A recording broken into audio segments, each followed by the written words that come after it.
అందరికీ నమస్కారం. చాలా బాధాకరమైన విషయం ఏదైతే గనక కాశీబుగ్గలో వెంకటేశ్వర స్వామిని దర్శించుకోవడానికి వచ్చిన భక్తుల్లో తొక్కిసలాటకి 9 మంది చనిపోవటం అయితే గనక చాలా బాధ కలిగిస్తుంది.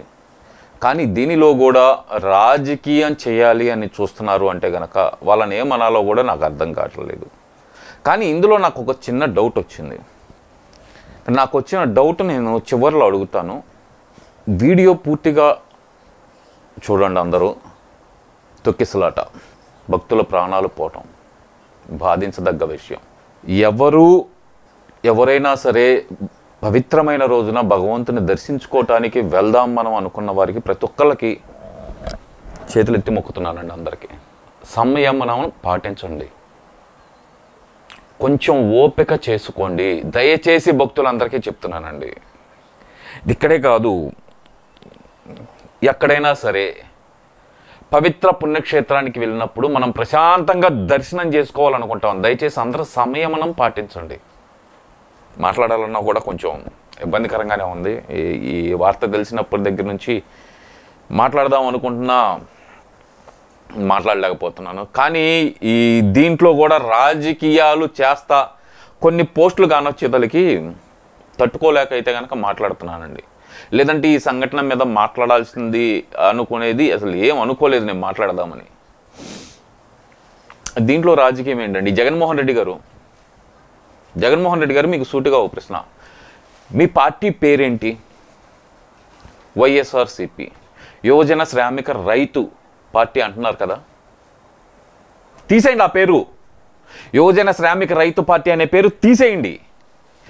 వై ఎక్కడ? ఎస్ శవాలు దొరికిన, ఆర్ రాబందుల్లా, సి కాకుల్లా, పి పొడుచుకు తినే పార్టీ అని పెట్టుకోండి సార్. జగన్మోహన్ రెడ్డి గారు, ఎక్కడ శవాలు దొరికినా రాబందుల్లా, కాకుల్లా పొడుచుకు తినే పార్టీ వైఎస్ఆర్సీపీ పార్టీ అని పెట్టుకోండి మీ పార్టీ పేరు. బుద్ధి జ్ఞానం ఉండాలి సార్ కొంచెం మనకి. ప్రతిదీ రాజకీయ కోణంలో, ప్రతి ఒక్కటి రాజకీయాల కోసమే చేస్తున్నారా? ఒక పార్టీ అధ్యక్షులు తెలీదా మీకు? ఏమని పెడతారు పోస్టు? మాట్లాడకూడదు అనుకుంటున్నాను. కానీ వాళ్ళు నన్ను మాట్లాడేటట్టు చేశారు. దాని పర్యవసానం మీ వైఎస్ఆర్సీపీ పార్టీ మొత్తం అనుభవించింది. చాలా క్లియర్గా చెప్తున్నా. నారా హంతకుడు ఎన్సీబీ అన్న, సిబి అన్న, హ్యాష్ ట్యాగులు. Save devotees from TDP, Kasibugga stampede, CBN failed CM, sadist Chandrababu. Sadist నువ్వురా సన్నాసి. తప్పు జరిగింది, అది ఎవరు తరపున జరిగింది అనేది పూర్తిగా వివరాలు తెలుసుకొని మీరు వెళ్ళాలి కదా అక్కడికి. తప్పు పూర్తిగా తెలుసుకున్న తర్వాత అసలు ఏంటి అది, అసలు తొక్కిసలాట ఎందుకు జరిగిందని తెలుసుకోవాలిగా. ఒరిస్సా రాజవంశీయులకు చెందిన వ్యక్తి ఏదైతే కనుక ఆయన తిరుమల వెళ్తే కనుక ఆయనకి దర్శనానికి లేట్ అయిందని చెప్పి, ఆయనకి అక్కడ అవమానం జరిగిందని చెప్పి ఆయన వచ్చి కాశీబుగ్గలో తనకున్న సొంత స్థలంలో 12 ఎకరాల్లో వెంకటేశ్వర స్వామి దేవస్థానం అయితే నిర్మించుకున్నాడు. అది పూర్తిగా ప్రైవేటు వ్యక్తులది. ప్రభుత్వానికి ఏమైనా సంబంధం ఉందా దానికి? ఈరోజు ఆయన కూడా మొత్తుకుంటున్నాడు, పదే మొత్తుకుంటున్నాడు. ఇంతమంది జనం వస్తారని నేను కలగనలేదు, వాళ్ళు వస్తారని నేను ఏమన్నా అనుకున్నానా? నేను ప్రభుత్వానికి ఇన్ఫామ్ చేయలేదు, పోలీసులకు ఇన్ఫామ్ చేయలేదు. రోజుకు ఒక 1000 మంది వస్తున్నారు, వాళ్ళకి ప్రసాదాలు పెట్టి పంపిస్తున్నాను, ఇంతవరకే నాకు తెలుసు, ఇంతమంది వస్తారని నేను అనుకోలేదని చెప్పి ఆయన లబ్బును మొత్తుకుంటున్నాడు. ఒరిస్సా రాజవంశీయుడు ఆయన 12 ఎకరాల స్థలంలో ప్రైవేటుగా కట్టుకున్న గుడికి, దానికి ప్రభుత్వానికి ఏం సంబంధం రా? పోరంబోకుల్లారా, మనుషులు పుట్టగా పుట్టారా మీరు? అసలుకి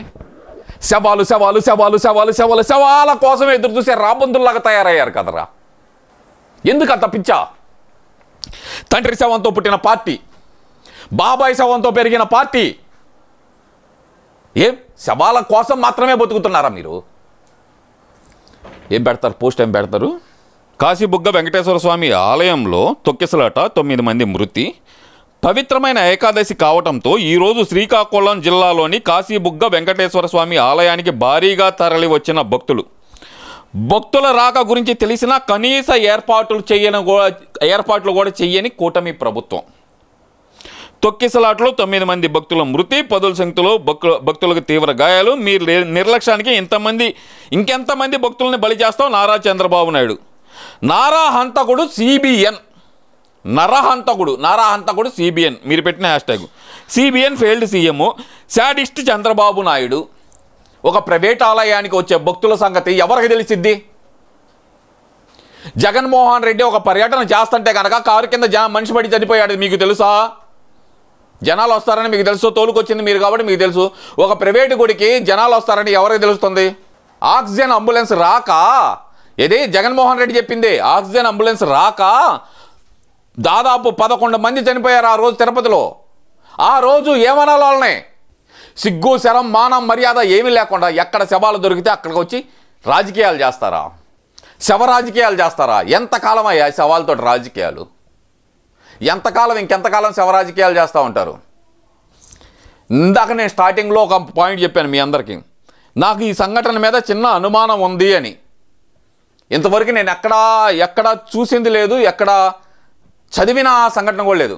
సూపర్ పోలీస్ లాగా ఒక సూపర్ డాక్టర్ వచ్చాడండి ఇక్కడికి. సూపర్ పోలీస్ లాగా పోలీసులు రాలేదు, ఇంకా అక్కడ తొక్కిసలాట ప్రదేశానికి ఆ భక్తుల్ని అక్కడ చేరవేయడానికి ప్రైవేట్ అంబులెన్స్లు వచ్చినాయి. అంబులెన్స్ కంటే ముందుగా ఒక సూపర్ డాక్టర్ వచ్చాడు.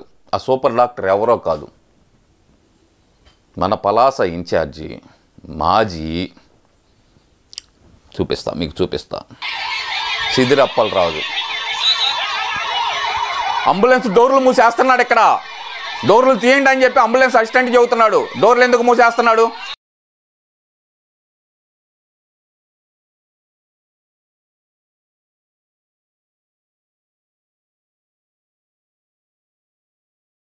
డోర్లు తీయండి అని అరుస్తుంటే డోర్లు ఎందుకు మోస్తున్నావు సిదిరి అప్పలరాజు? నువ్వు ఆ టయానికి నువ్వు అక్కడికి ఎలా వెళ్ళగలిగావు? పోలీసులు కూడా పూర్తిగా చేరుకున్న సమయానికి నువ్వు ఎలా వెళ్ళగలిగావు అక్కడికి? దీంట్లో ఏదో డౌట్ కొడుతుందండి. ఈ తొక్కిసలాట్లో ఎక్కడో అనుమానం కూడా వద్దు నాకు. పోలీసులు కూడా పూర్తిగా చేరుకోకముందలే సిదిరి అప్పలరాజు ఎలా వెళ్ళగలిగాడు అక్కడికి? అంబులెన్స్ డోర్లు ఎందుకు మూసేస్తున్నాడు? అంబులెన్స్ అసిస్టెంట్ డోర్లు తీయమని చెబుతుంటే అంబులెన్స్ డోర్లు ఎందుకు మూసేస్తున్నాడు? దీనికి సమాధానం ఏమన్నా చెప్పగలరా? దీంట్లో కుట్రకోణం లేదని ఎలా అనుకోవాలి నేను? కొంచెమన్నా మీరు శవాల మీద రాజకీయాలు చేయడం అనుకోండి. లేదంటే కనుక మీ వైఎస్ఆర్సీపీ పార్టీ ఎక్కడ శవాలు దొరికినా రాబందుల్లా కాకుల్లా పొడుచుకు తినే పార్టీ అని చెప్పి మీ వైఎస్ఆర్సీపీ పార్టీని ప్రకటించుకోండి. శవాల మీద మరమరాలు పేలాలు ఏరుకొని తిరిగే ఎదవల్లారా. వాళ్ళు అక్కడంత బాధపడుతుంటే, బోరును లబ్బును ఏడుస్తుంటే, ఇంకో పక్కన ప్రత్యక్ష సాక్షులు చెబుతున్నారు. మీ హక్కుపక్షికే చెబుతున్నారు.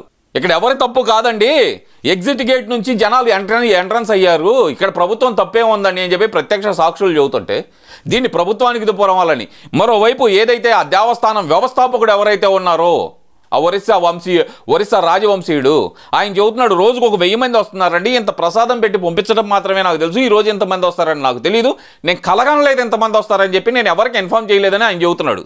దీంట్లో ప్రభుత్వం ఎక్కడ విఫలమైంది? ఏ విధంగా విఫలమైంది? ఒక ప్రైవేటు గుళ్ళోకి 1000 మంది వెళ్తుంటే కనుక ప్రభుత్వం ఎక్కడ విఫలమైనట్టు? ఇదేమన్నా ఎండోమెంట్ దేవస్థానమా? బుర్రా బుద్ధి లేకుండా, ఎప్పుడు చూసినా శవాల కోసం ఎదురు చూసే పని లేకుండా మీలో మీరే రోజుకొకరు శవాలుగా మారండి. మీ జగన్మోహన్ రెడ్డికి మహదానందంగా ఉండింది, బెంగళూరు నుంచి పరిగెత్తుకుంటూ వస్తూ ఉంటాడు రోజుకొకసారి. సారీ, ఆవేశంగా మాట్లాడినందుకు క్షమించండి అందరూ.